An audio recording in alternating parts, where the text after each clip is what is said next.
Olá, tudo bem? Essa é a nossa videoaula de hoje. Quero dizer para você que é uma satisfação enorme poder estar aqui hoje, poder ministrar minha aula para você, poder retomar o meu trabalho hoje. Ficamos quase 2 semanas, aliás, mais de 2 semanas sem aula de história. Então, poder chegar até a sua casa hoje é uma satisfação sem tamanho, é um privilégio inenarrável. Não tenho palavras para descrever, poder assim dizer a alegria que está aqui hoje.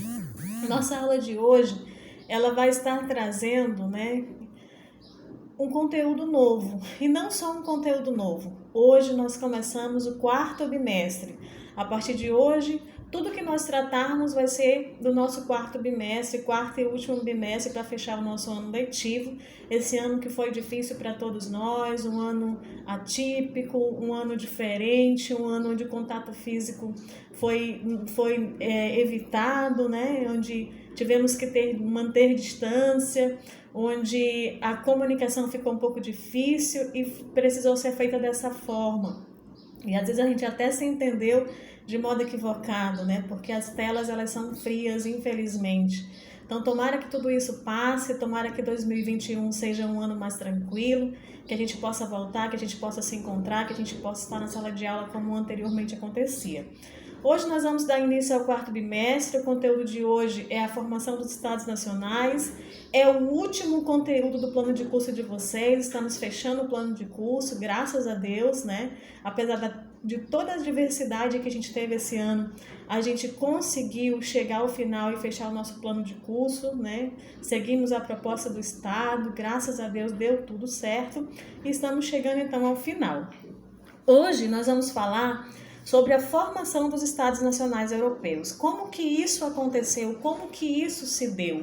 Primeiro, para a gente entender o que é um Estado Nacional, do que nós estamos falando. Nós estamos falando da formação dos países, a formação das nações. E europeus, porque nós vamos falar dos estados, formação dos Estados Nacionais Europeus, ou seja, das nações que foram se estruturando, que até então não era país, né, mas que vai começar a se estruturar para se organizar. Que países são esses? Portugal, Espanha, né? Todos os países ali da Europa. E aí, para a gente entender, nós precisamos entender que a história ela é dividida dentro de uma linha do tempo, né? Os historiadores costumam fazer isso para a gente entender.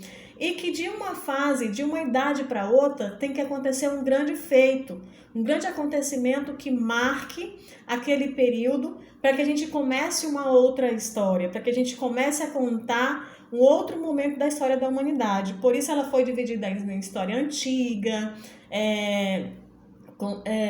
moderna, média, moderna, contemporânea, né? Então, para que tenha um momento, uma ruptura, para que aconteça uma transição de um período para outro, precisa ter um grande acontecimento para que isso aconteça. Então, com o surgimento, esse momento que nós estamos trabalhando agora, nós vamos trabalhar a transição da Idade Média para a Idade Moderna. Porque a formação dos Estados Nacionais, ela marcou a transição, o fim da Idade Média e o início da Idade Moderna. O século XIV, ele foi marcado por crises de fome, de guerra, de epidemia, de rebelião contra a ordem feudal e católica, né? E tudo isso, né, somando-se ao declínio da produção agrícola, a ausência de técnicas que eles não tinham avançadas naquele momento para utilizar o solo, né? E lembre-se que naquele momento tudo era centrado para a terra, porque os senhores feudais tinham o poder, detinham o poder, vocês viram isso lá no ensino fundamental. Então, como eles não tinham técnicas, os feudos começam para manusear a terra, então os feudos começam a produzir menos.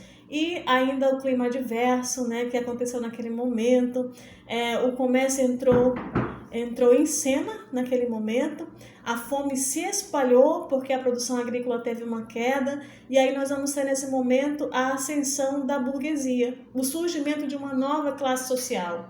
Até então, quem comandava a política econômica eram os senhores feudais.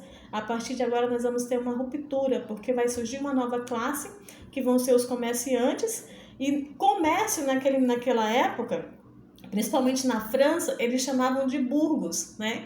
E quem praticava o comércio eram os burgueses, automaticamente a classe que vai se organizar. para praticar o comércio, ela vai ser chamada de burguesia. Então vai nascer a burguesia. Junto com a burguesia vai nascer um outro modo de produção, vai nascer um outro sistema de produção, que é o sistema de produção capitalista, e automaticamente nós vamos ter algumas rupturas e algumas mudanças surgindo nesse momento.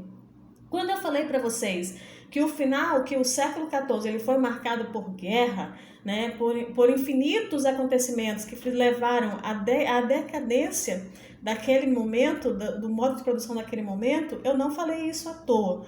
Porque nós tivemos a fome, nós tivemos o clima adverso, nós tivemos a produção da terra caindo porque eles não tinham técnicas avançadas. Somando-se a isso veio a peste negra, que era uma doença proveniente de ratos, né?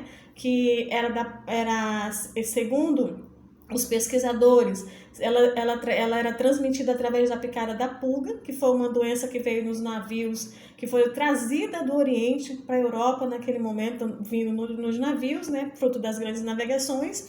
E então, no navio genovês, né, proveniente, que veio, como eu falei, foi da Europa para o Oriente, e essa peste negra, ela dizimou 1/3 da população europeia. E naquele momento, fruto da ignorância, claro, que é a ausência